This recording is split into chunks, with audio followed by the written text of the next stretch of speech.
you are a woman in a male dominated field and you're a foreign student. So you have 5 barriers for you to break down, but eventually you have to stay firm if you know what you want. Karekezi is a Rwandan neurosurgeon at the Rwanda Military Hospital in Kigali.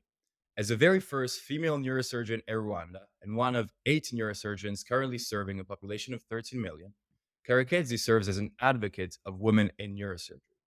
She has become an inspiration for young people pursuing neurosurgery worldwide, particularly young women in lower middle income countries. In 2016, she achieved her residency at Mohammed V University in Rabat, Morocco, at the Rabat Reference Center for Training Young African Neurosurgeons. Soon thereafter, she completed a clinical fellowship in neuro-oncology and skull-based surgery at the University of Toronto.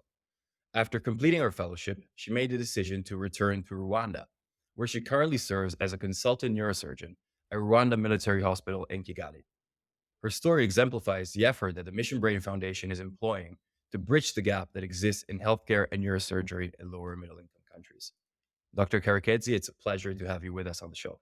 Thank you for having me, Lucas. It's a pleasure being here with you. So let's from your background. You come from Rwanda. It's a very small country in Africa. And we would like to know a little bit about how you started out going into medicine as a child. What influenced you and inspired you to go into medicine? Yeah, so I was born and raised in Rwanda, as you said. I am the last born of a family of three. So I have another other two siblings. My dad was a retired engineer, and my mom was a high school teacher. I come from a modest family, and yeah, so I loved science when I was a kid, and eventually when I joined high school, I majored in mathematics and physics. So that sort of put me on the track of STEM field. Initially, I was thinking that would be eventually being a mathematician or a physician at the NASA, or I would join some crazy companies solving different issues, math or physics related. Yeah. And when I finished high school, I I started having this desire of becoming a doctor. I really cannot tell where it came from, but it was just there, a spark.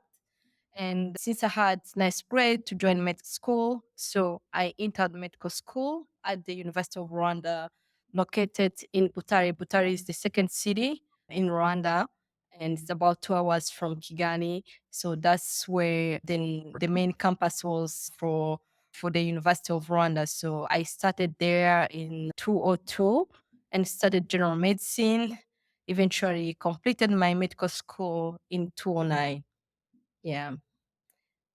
So I think you want to know how I had an idea of becoming a neurosurgeon. That's pretty crazy because when I was in medical school, so the first 2 years, of course, they were basic medical education. And eventually in third year, we started going for clinics and I had my first exposure to clinical medicine and as we're seeing patients in hospitals, etc. So in my fourth year, almost fifth year, I had an opportunity to do an exchange program through the IFMC, so an International Medical Student Association, is the International Federation of Medical Student Association, and they used to have this exchange program where you probably have someone from a country coming and then you can exchange and take their place in their own countries.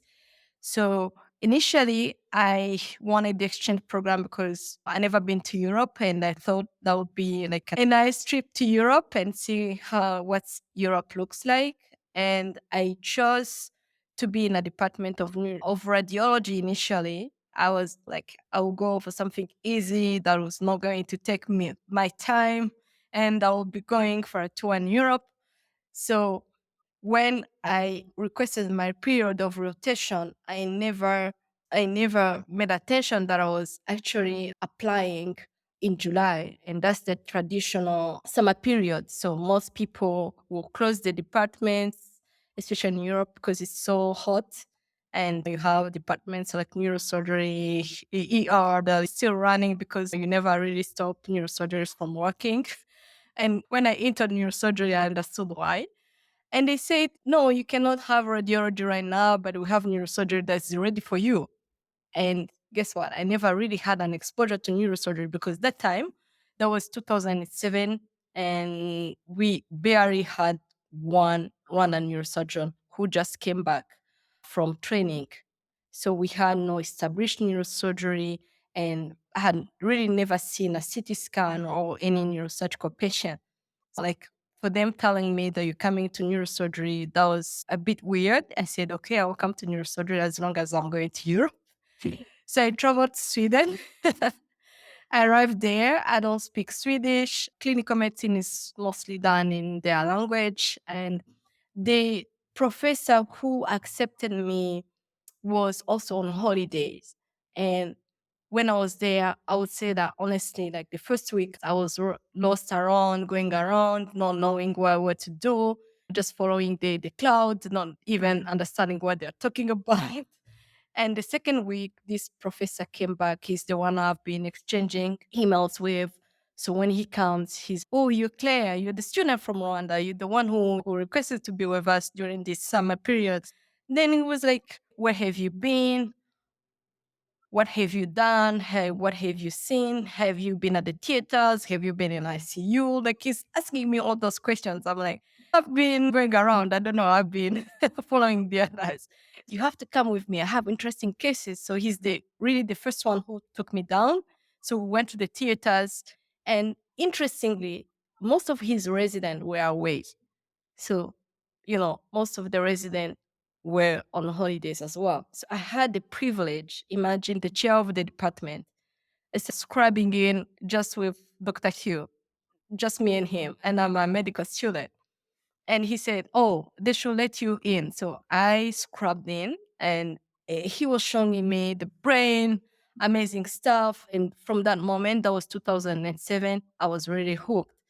And when we were between cases, he started asking me about neurosurgery in Rwanda. And I just realized that I didn't know much about neurosurgery in my own country. Like, he was like, how many neurosurgeons are you? How many neurosurgeons are we? I don't even know. Like, how big is Rwanda? How small is Rwanda?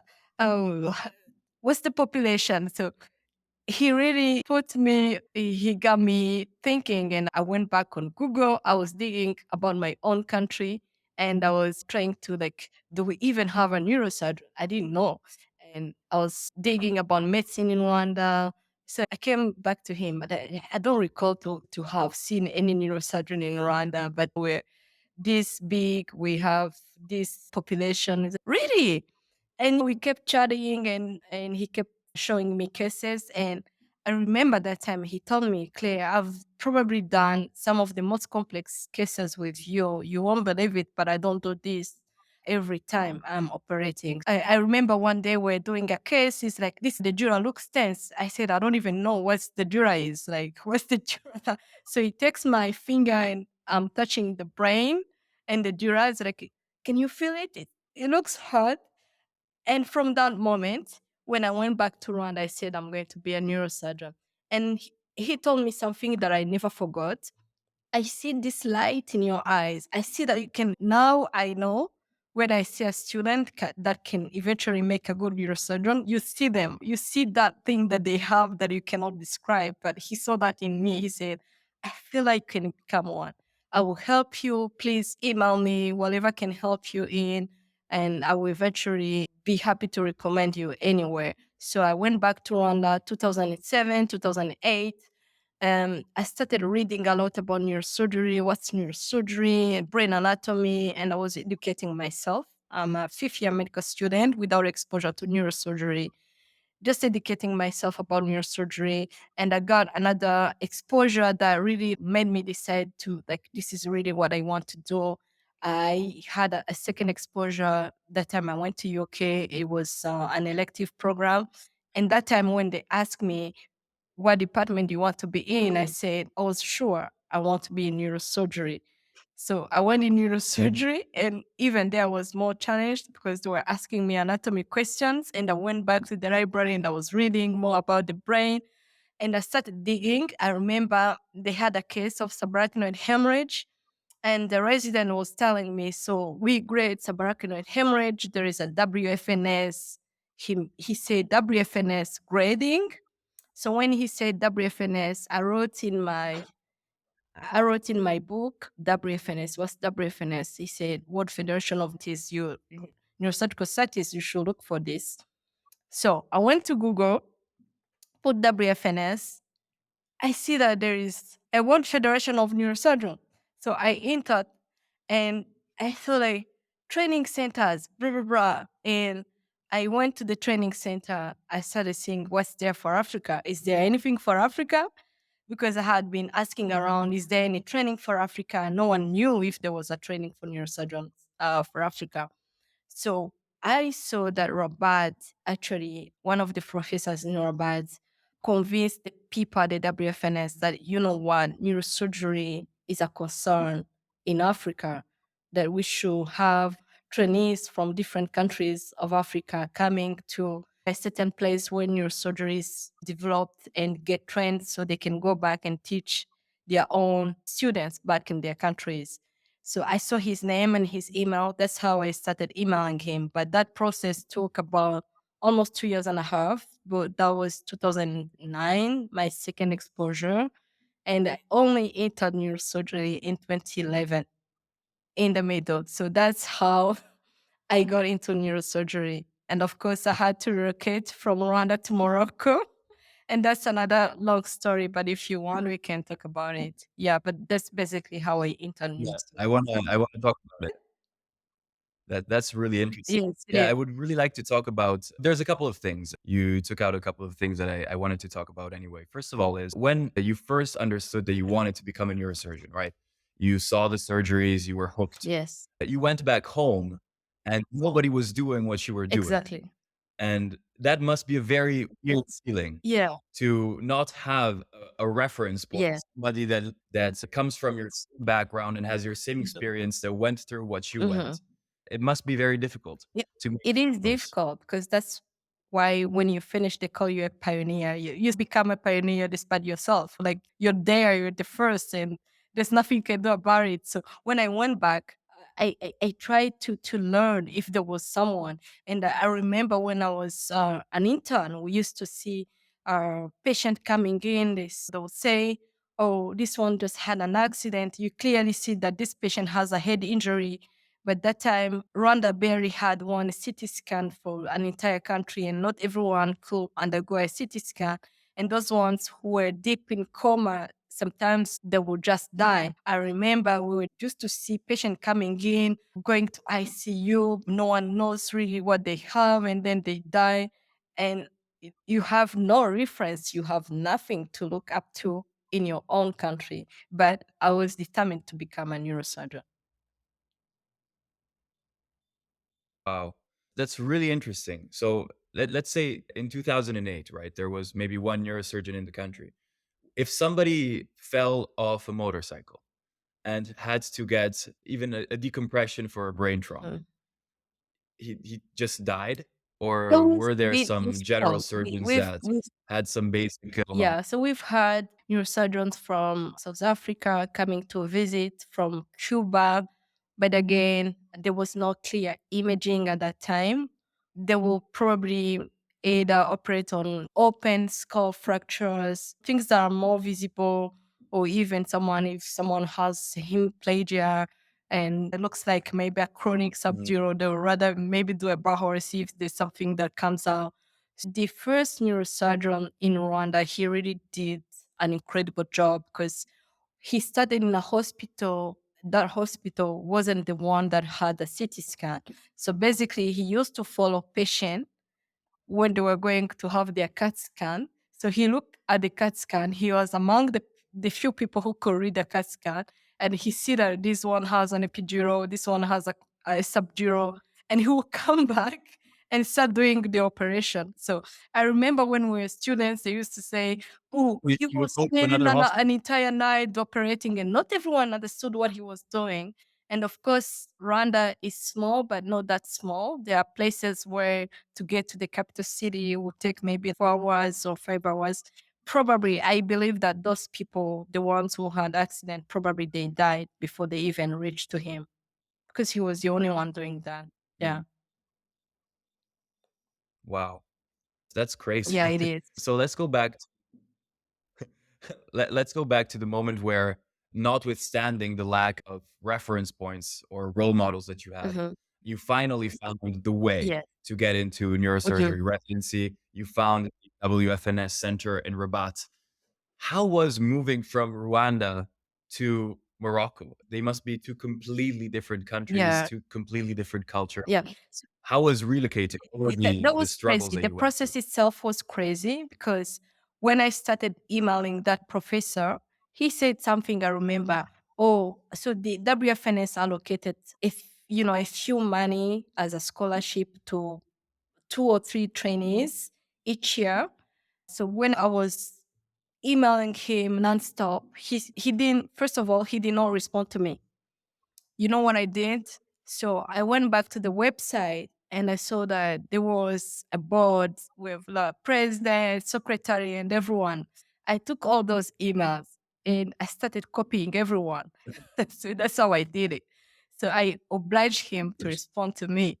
And people started saying, who is this girl from Rwanda? Why don't you give her a chance to come and get trained?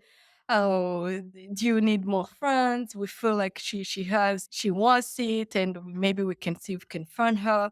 So he sent me an acceptance letter stating that he will accept me in the center if I secure a sponsorship because the sponsorships he had were already occupied by the other trainees.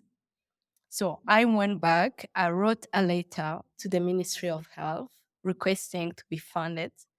And I rose my motivation, yeah, I saw neurosurgery for the first time, how I got a second exposure and I feel like I can become a neurosurgeon, how Rwanda doesn't have neurosurgeons. And I said, now I've secured a placement. I just request that the government funds me. So eventually that took a process and the minister accepted to fund my training and to give me a scholarship. And that wasn't all because getting admitted in the Moroccan system, you don't really pay tuition, but you have to be admitted through diplomacy. So it's like a cooperation between countries. Usually, those kind of placement that will come from Morocco. Morocco will tell Rwanda, we are offering few places for, let's say, undergrad training in medicine. You can select a few candidates and we'll provide scholarship. So they never had anyone doing postgrad training. And they never had anyone coming from Rwanda telling them, I want to come. So I was going the other way around. And I was asking them basically, accept me because I have the placement and I have the funds from the ministry. Why don't you accept me? But I forgot that it had to go through diplomacy. So eventually, our Ministry of Foreign Affairs helped me to send my letters to the Moroccan institutions. It basically went to the higher education in Morocco, was approved there. They, they confirmed my placement at the university. And then I even forgot about that because I was like, this is a lost case. One day in April 2011, a letter came from Morocco with the seal, and they even copied the president like saying Dr. Karekezi has to come to Morocco to start her neurosurgical training. And someone from the Ministry of Foreign Affairs called me. You've just been admitted to Morocco. You have to gather your stuff and you're traveling to Morocco. I was like, what are you talking about? I had forgotten about that. He said, yeah, you're going to Morocco. So you see, yes, serendipity. I think it was just meant to happen. That's amazing. But I have a question for you. I think it's a difficult one. If by any chance, let's say things that are completely out of your control, you hadn't been given this opportunity. If, for example, there was an issue, a political issue between Rwanda and Morocco, what would you have done? Who would you be today? I think eventually I had started looking into other specialties. I was an intern at that time because I finished med school and then I started my internship. And I worked a lot in district hospitals, and I was doing a lot of OB-GYN. Eventually, I thought that if I don't have neurosurgery, I can become an obstetrician or a gynecologist. I don't know. But something somewhere kept telling me in my heart, I was convinced that I was going to become a neurosurgeon. But it took almost 2 years and a half, and I was almost starting the training. And one day, it just came back. You are admitted. You have to That's go. amazing. Yeah. That's amazing. And it breaks my heart to think that maybe there's people that have been in your position, but they haven't had that opportunity, that access, that bridge that of course you created for yourself. Yeah. But some people, they're just in the wrong place in the wrong time, and they just don't get I that also opportunity. think And it that sometimes it may take time. right. Sometimes the response is not like the next day. It's in 1 year or two Mm, years. yeah, That's the problem. The response may come, but you never know when it's coming. It may not come tomorrow. Like when you eagerly want something, it may not happen tomorrow, but it may happen in 1 year or 2 years, even 5 years. But eventually, if you firmly believe in it, it will come to you. That's a conviction I have, really. You attract what you that's get. a really Yeah. good that's a good point. At the same time, I think it that there's circumstances in which a human has to be in to be able to accept that time passing. So if you're in a really bad social condition or environmental condition, you need to work. For example, I don't know if I would wait 5 years to get into a neurosurgery program. Mhm. And I think most people would, generally speaking, Yeah. because you start looking for other options, and then you have one less neurosurgeon, and that's why we have 8 neurosurgeons in a country of 13 million people. Yeah, but I've heard examples of young African neurosurgeons, for instance, who want to train, let's say in the US. They'll forget about their medical training and they'll restart their medical training. That's incredible. You see someone going back from like year one, or Yeah. people who are already neurosurgeons. Who I had a friend, he had already two fellowships, but to enter the US system, he had to become a PGY1 in neurosurgery. He graduated eventually last year. Sometimes there are some people who are just determined to become whatever they want to be. And sometimes it may take time, but they're focused on it. But that needs to apply consistency. You have to stay focused, because once you start looking Mm, for other options, eventually you lose that focus. mhm, yes. So when you moved to Morocco, how did you adapt to life in Morocco, to the neurosurgery residency?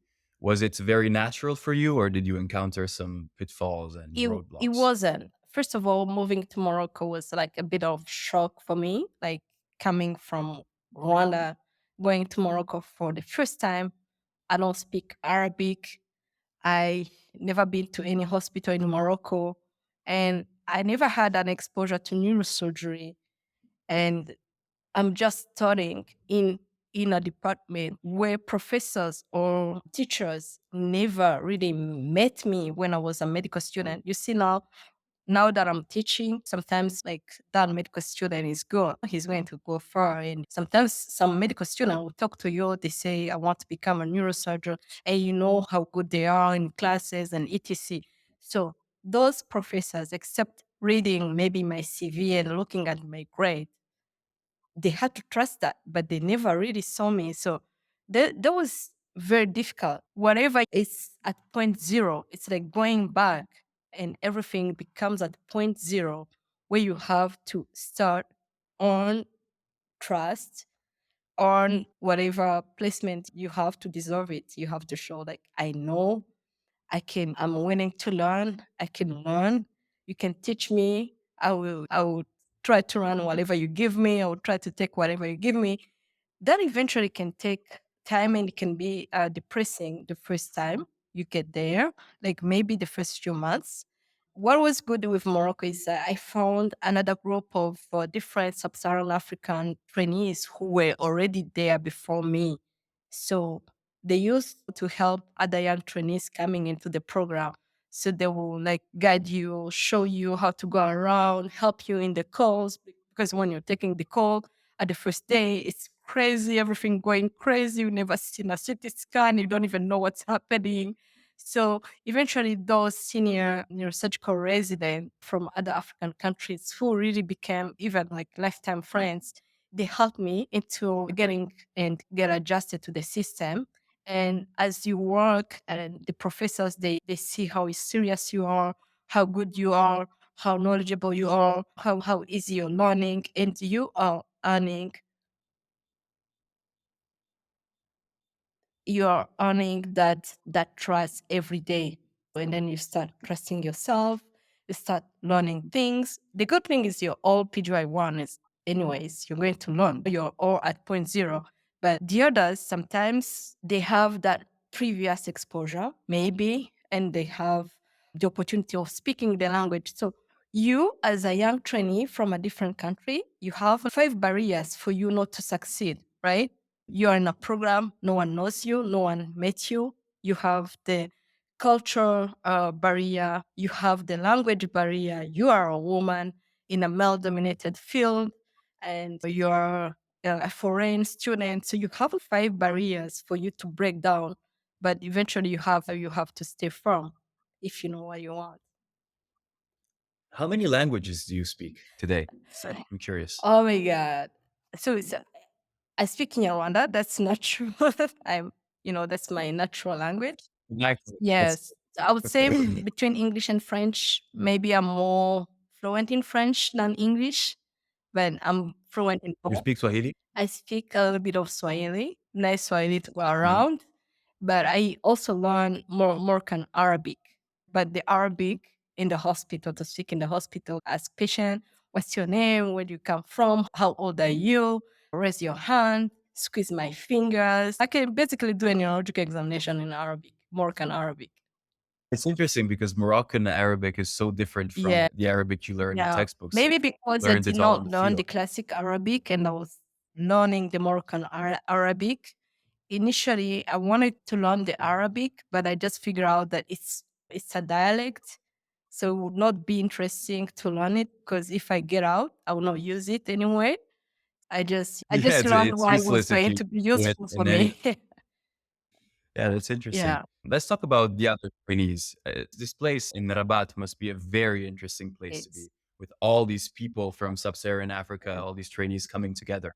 How many of you were there, and what kind of relationship did you forge amongst each other? Was there a competition, or was there some kind of solidarity I think it was between more you for the solidarity. sort of Yeah. some kind of generalizable? Mm.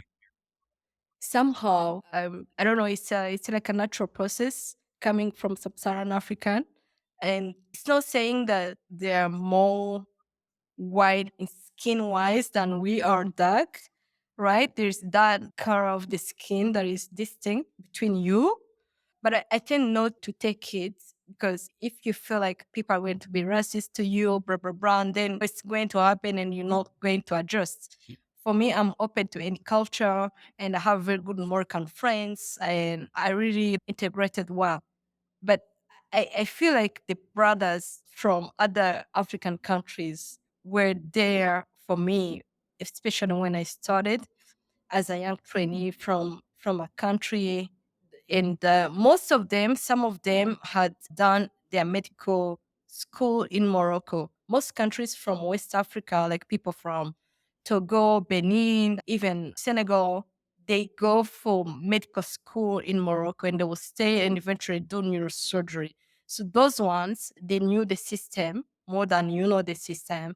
And they really helped me navigating and getting used to that. So it was a kind of brotherhood. And I can point out each one of them went back to their countries and each one of them became a pioneer in their own countries, which is incredible, this program. And some, like the most seniors, were able to start training and they have already generated a generation of neurosurgeons. So you see that the program had a really impact on sub-Saharan Africa. Wow. Yeah. It's incredible that one place, one city, one program can have so many branches Yes. in an entire continent, which is one of the biggest continents Yeah. on earth. and have such an impact. Yes. It's one would think that one program isn't enough, and probably it isn't, Yeah. but it's Yeah. still amazing Yeah. amount of impact we can have with one single program. Yeah. So it started like that, especially in early 2020, 2010, early 2010, 2027. Most countries in Africa did not have a single neurosurgeon. So you will find that a place like Rabat in Morocco is training different trainees from different countries.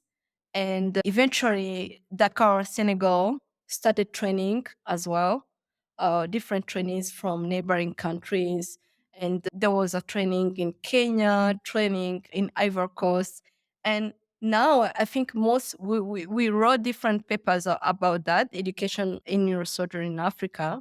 And we found out that from those sport training centers that initiated the training in neurosurgery early back in 2010, maybe, they generated self-sustained country-based training programs in neurosurgery. Like now we have our own trainings program. Other countries, I would say that at least each country has a training program in their own country. So that's really good. Each country in Africa, I will that's not amazing, say and it's all. been There are basically still few mm, which will have training programs, but now most of them, especially in sub-Saharan Africa, have at least a training program. Most of them, it's amazing because it's been only 15 yes, years since not even this 50 years. entire We're wave talking about started. maybe 20 years back. 20 years back, Yeah, it yeah. was almost nothing. Wow. Yeah, It's incredible how you can make something out of nothing. yeah. So let's get into the nit and grit and the numbers. In one of your speeches, I saw that you outlined the numbers regarding the lack of care in Africa. I saw that, for example, in Africa, one neurosurgeon serves between 1 and 3 million Mhm. people. I saw that there's 17 million people that die worldwide for the need and the lack of neurosurgeons addressing the more than 5 million neurosurgical conditions that Mm, go untreated each year. yeah. Do you think the solution is just train more neurosurgeons, or do you think there's a specific way that we can train them in order to satisfy this need faster? Initially, 2016, I think we all know the report on global surgery, like the catastrophic numbers about people not having even access to any surgery in general. And that highlighted that most of these people are coming from either LICs or LMICs. And many countries were either sub-Saharan Africa or from sub-Saharan Africa or Southern Asia, countries like that. And when that report came out, people, I think that's where the global neurosurgery movement born. It was around 2018. People started talking about, yes, we're talking about surgery in general, but neurosurgery is lagging behind. And then there was no real numbers showing the lack of neurosurgeons. And that first paper was done, I think, by Key and D1. Those are really good friends and good people. And they looked at the numbers and they looked at the surgeries that go untreated. They looked at the solutions, and everything was projecting to 2030. So they were like, oh, we need to add as many neurosurgeons to reach this ratio that is given by the WHO, because WHO will tell you need to have one neurosurgeon per 100 people to meet the WHO ratio. And then you go in different countries in sub-Saharan Africa, you find that you have one neurosurgeon per 7 million, one neurosurgeon per 4 million. When are we going to reach these numbers? And that sort of brought the global neurosurgery movement, and people started talking about neurosurgery. So one of the things that came out was, how can we train more neurosurgeons? So it initially started, let's increase the number. But now we know, and there were many other studies showing that it's not just training, because some of the neurosurgeons that were trained who will go back to their countries, they lack infrastructures to even perform single neurosurgical procedures. I remember it's uh, Paul Farmer. I don't know if you ever heard about Paul Farmer. Late Paul Farmer, he's big Following in summer, yeah. global surgery movement. he brought the 4S strategy. Like you cannot just have the staff as in human capacity. You need the staff as in things they need. You need the space as where they need to work. And you need the system as the system and administration system to go behind them and help them. So the 4S really need to go together, because if you increase the number, then you have a certain number of neurosurgeons, but who do not have infrastructure to perform their work. And they will need theaters, they will need instruments, equipment, ICU, etc. They will need the system to stay behind them. So it's not just training, now we know it. It's training, but at the same time building capacities for these neurosurgeons. Mhm. This is actually, it segues beautifully into my next question because, of course, after you completed your residency in Morocco, you went on to complete a fellowship in Toronto in skull-based surgery and neuro-oncology.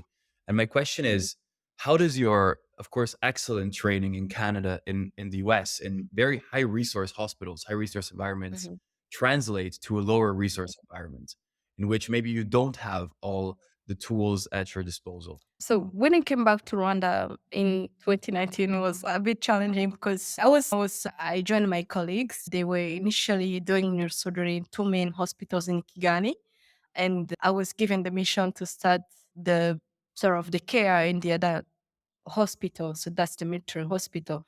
So when I started at the military hospital, I could not even perform a single operation for a couple of months because I got there.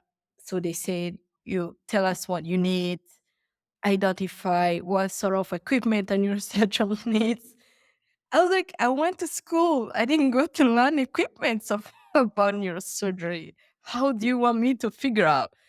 And then I just figured out that coming back to Africa puts you in that sort of leadership posture, whether you want it or not. So I found myself starting from scratch a neurosurgical department, which was crazy.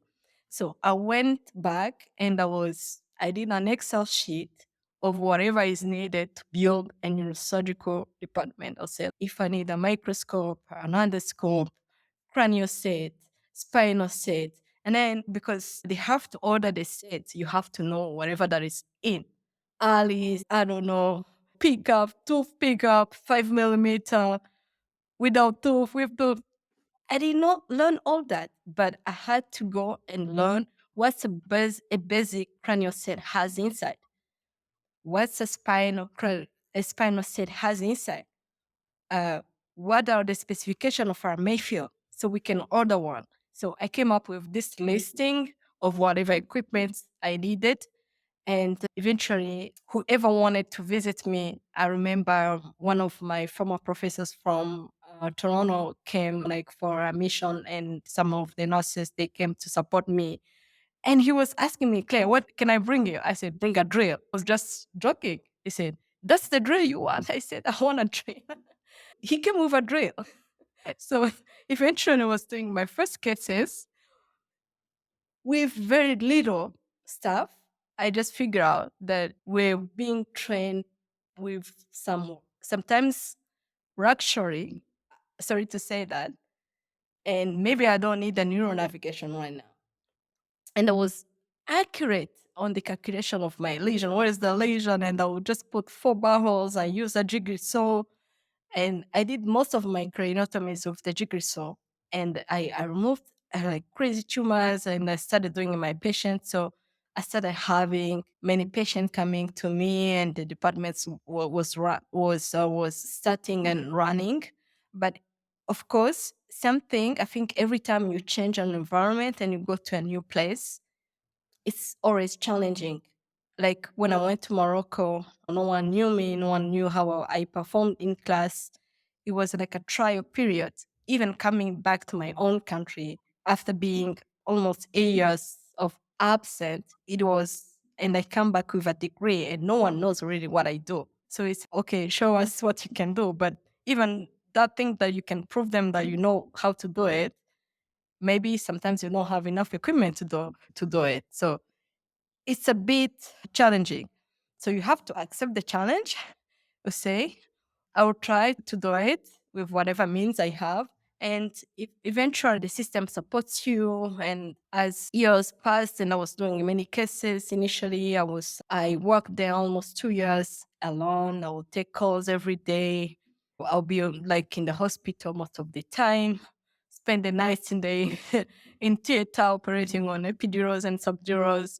And I started having students, and then I was able to convince the administration. We started having more equipment, and the department was running. It's surprising, but sometimes it takes that much energy. And when I look back, I'm really happy that I did that. And when I look at my listing, I say I can basically travel to any country and advise them on how to set a neurosurgical department. You will need this and this and this. Yeah. That is amazing, and it's making me think about a million questions I Oh have my to ask you gosh. about this, because this is fast. There's it's actually such in a back ways way such a privileged position to be in. There is virtually no one in high income countries that is a program manager, a neurosurgeon, a Yes. businessman, a politician. It's an incredible tool and position to be in, to build character and to build Yeah. an all around personality. Because if you're in at the Mayo Clinic, for Mhm. example, you're going to be either a neurosurgeon, or you're going to be a program director, or you're going to be a builder or a contractor for the tools. Mhm. It's an incredibly amazing job to do all of these things at the same time. Yes. I was given a position as any doctor who is given a position as a specialist in a hospital. Uh-huh. So I went in that hospital. I believe what helped me was the fear of failing my own countrymen with all the knowledge I brought from abroad. So I had the pressure to succeed Mhm. in providing that much needed care. Yeah, the education. Yeah. So I'm like, Mm, I have this knowledge. I need to figure out how to give it back and make it useful. So that energy I had of wanting to build up something and etc was itself a motivation, like not money motivation or anything. I was more like, as a young, vibrant neurosurgeon, I was more like interested in like how can I become more efficient? How can I build this? How can I? And I remember, and I believe that Morocco helped me transitioning from what I saw in Canada and the US to what I was going to be able to build here. Because when I look back, the programs in Morocco, Morocco is a pretty advanced country. You will compare it to some our neurosurgical program, you compare it to some neurosurgical programs in Europe. But again, because we were in public hospital, you will still have the same issues of poor, issues of people mm. cannot have care. Sometimes the systems are down. Sometimes you want something, but it's not provided by the administration. You need to figure out. Sometimes the drill is down, so you have to learn how to use a jigger. So all that, I did not learn it in the US. I learned it in Morocco. So when I think about it, I think Morocco prepared me to come back to Africa. And really, that was the objective of Professor El Kamlishi, who was the founder of the Rabat Center. He said, I want to train them in conditions that are similar to the conditions that they may face when they go back to their countries. I think going maybe to the Mhm. US and Canada opened my mind. I will know if I send meningioma how to broadly approach this. If I have a glioma, I will know that you need this and this. We need to discuss with the oncologist. You need to bring to the tumor board. You need to see with the radiologist, etc. The multidisciplinarity. That's, I think, the key of systems in the Western that is not really developed yet in our countries. But when you take all that and you bring it here, I came with that preparation from Morocco to enter the African system. I was really ready, but with that knowledge of what should be done and see if I can negotiate to have the basic care. That's the part I Mhm. get from Canada, from all those established systems. I wonder if, in theory, taking away some of the resources should be part of the training of every neurosurgeon. Because one might argue that to be a fully fledged neurosurgeon, you should be able to operate in every environment. Mhm.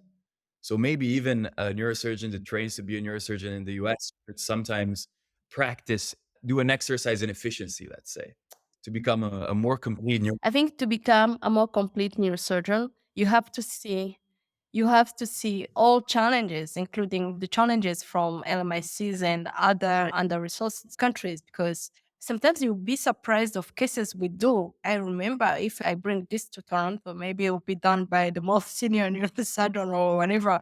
They'll bring a neuronavigation, they'll bring everyone, they bring, I don't know, stimulation, whatever.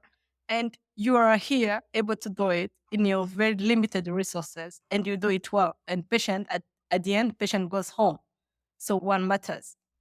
Exactly. So that's a very good point. A few months ago, I was interviewing Dr. Michael Lawton from Barrow Neurological Institute, and we were talking about the not only the challenges but the advantages for a surgeon to train in LMIC, Mhm. because there are specific surgeries that are fascinating Mhm. surgeries. There are surgeries that teach you so much about the art of surgery that simply you do not see Mhm. in the US anymore. Yeah. They are not done Yeah. anymore because you have endoscopic procedures, Yes. because transnasal procedures. Mhm. And these are surgeries that are very important. They're actually the surgeries that most students fall in love with Mhm. when they look at Yeah. neurosurgery. And you end up not doing them at all. Yeah, that's how it is. Like when I started, even if I have this special training in oncology and skull base, I will not say I'm saying no to other cases. You have to do them all. Like I did a bunch of pediatric tumor cases, a bunch of all kind of CNS malformation. I don't even know, or kids with all kind of double head, and you do them, they go home at the end of the day. But the good thing as you increase in number, eventually you're catching up with the Western. So now we have grown in numbers. We have some who are interested in tumor, some who are interested in spine. So you can start selecting like whoever does maybe spine. I don't really like spine that much.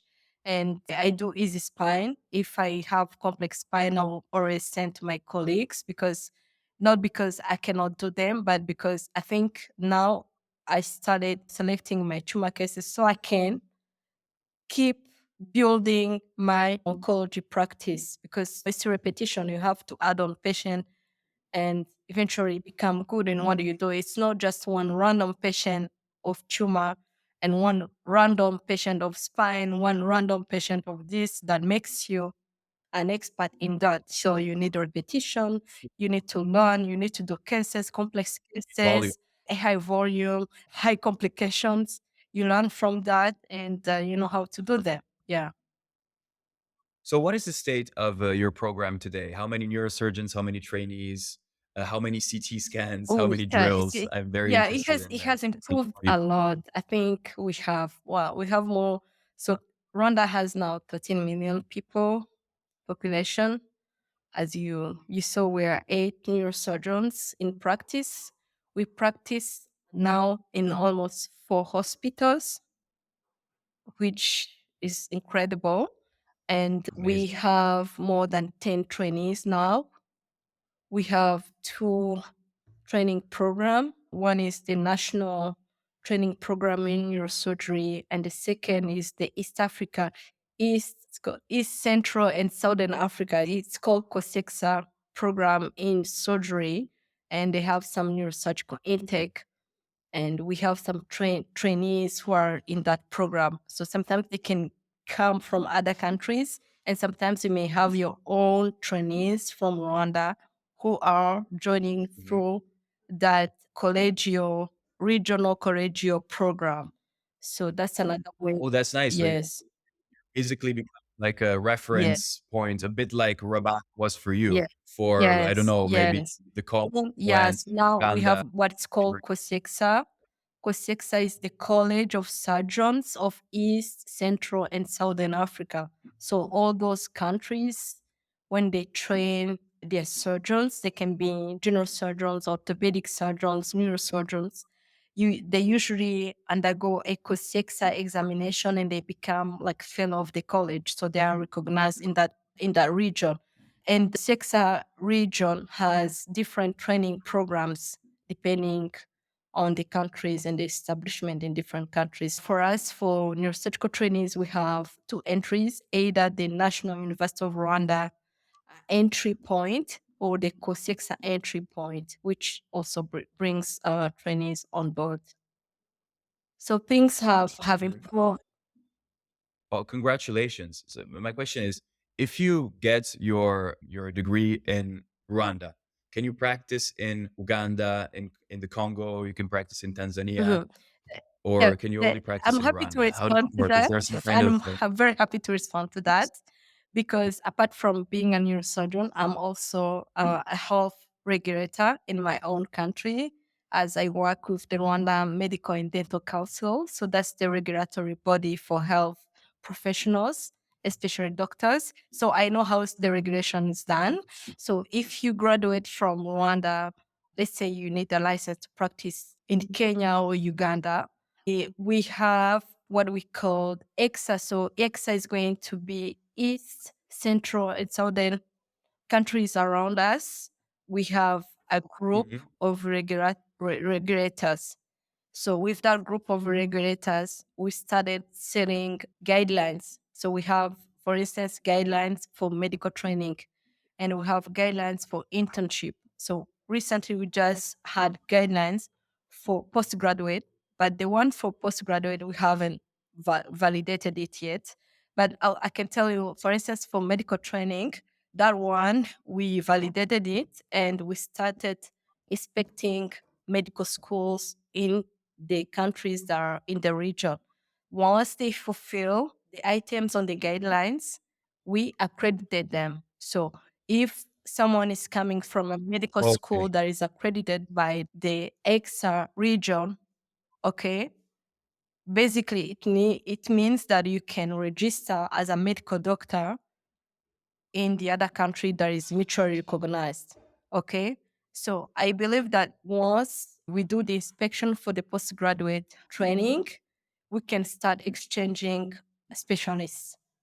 So that was to permit free movement, exchange knowledge, exchange doctors, and That would mean so much. Being able to create this partnership between countries yeah. would be incredible. Have you already developed? You said that they're not validated, but you've already Yes. developed some Give me standardization. so yes, the guidelines for postgraduate training has been developed. It's not validated yet, but I think once it's validated, we start inspecting different postgraduate training.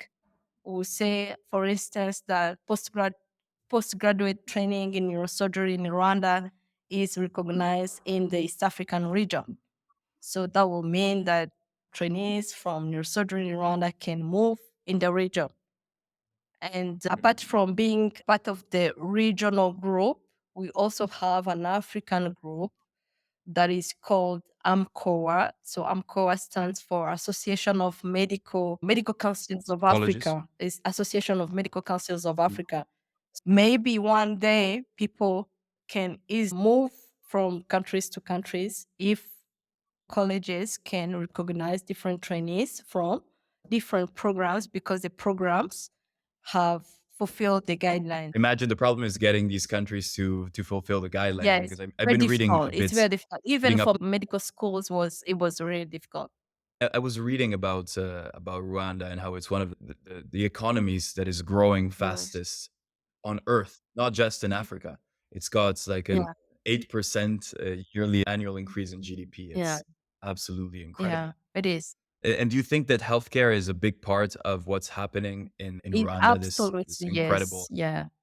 Like we saw that in COVID, like Rwanda was among the countries that was able to vaccinate. I think they vaccinated more than 80. I cannot speak about that, but we vaccinated almost the entire country.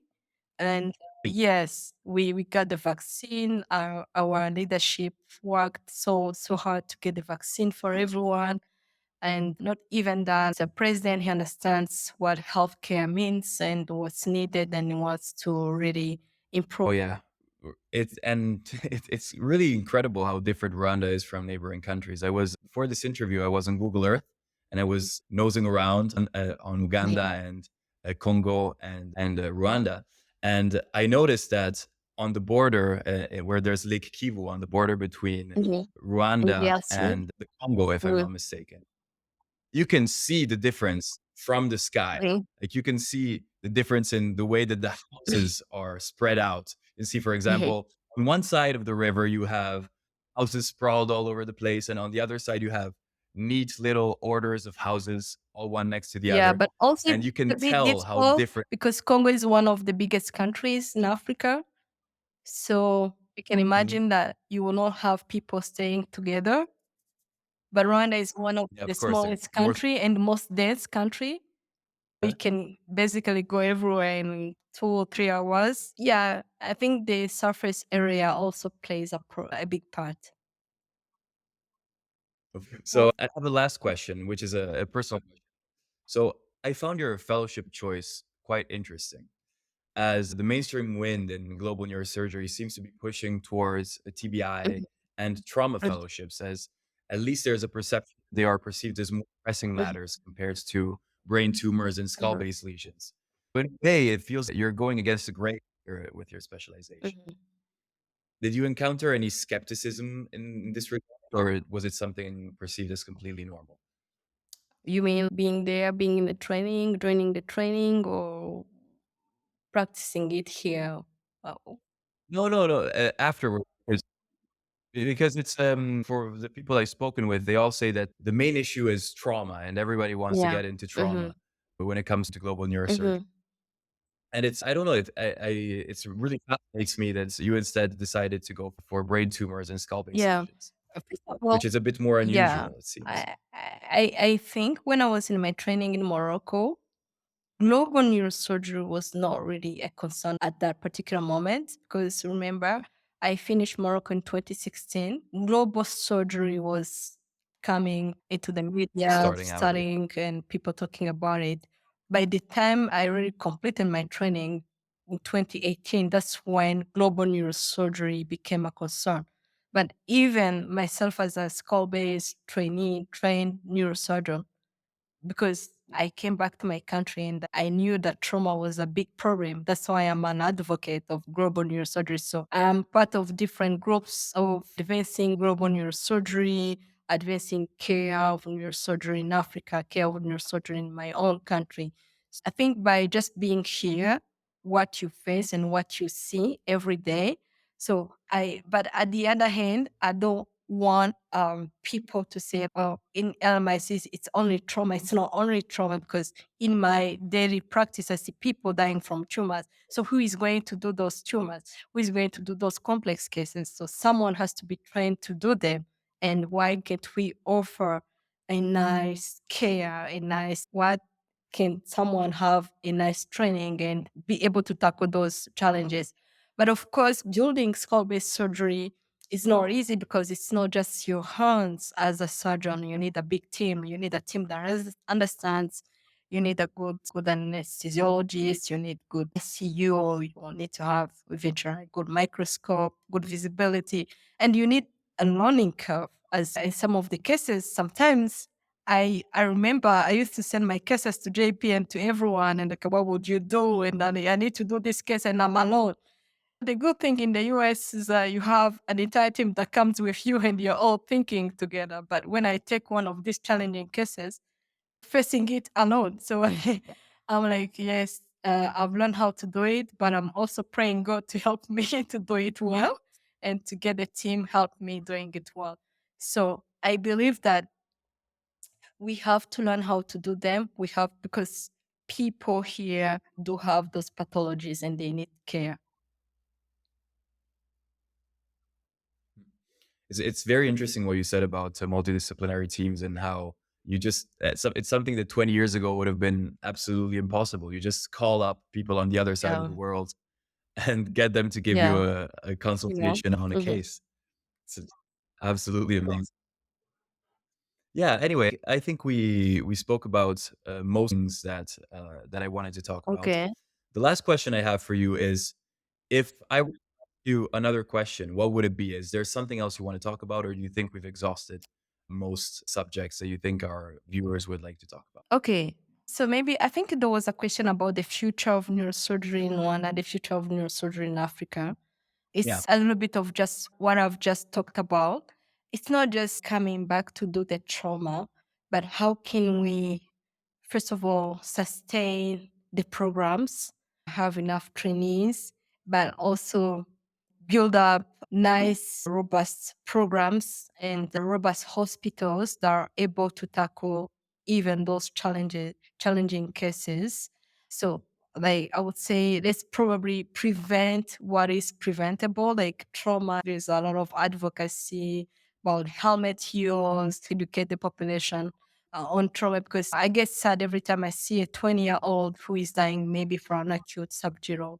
These people, most of them are young, and even those who don't die, they have like severe disabilities. So that's a very big concern that needs to be fixed. And of course, how can we have our detection of brain tumors? Not have, because when tumors come to us, they are so huge and they've been growing for many years. And sometimes people believe that they have been bewitched and the ETCs. Maybe educate the population about whatever symptoms that are for brain tumors or for any brain lesions so they can know when to consult on time. And of course, have the entire understanding what's neurosurgery, following and helping these trainees that are coming back build the robust and equipped programs so we can offer quality neurosurgery in Africa. That's really what I dream is offering quality neurosurgery for Rwandans, quality neurosurgery for African fellows.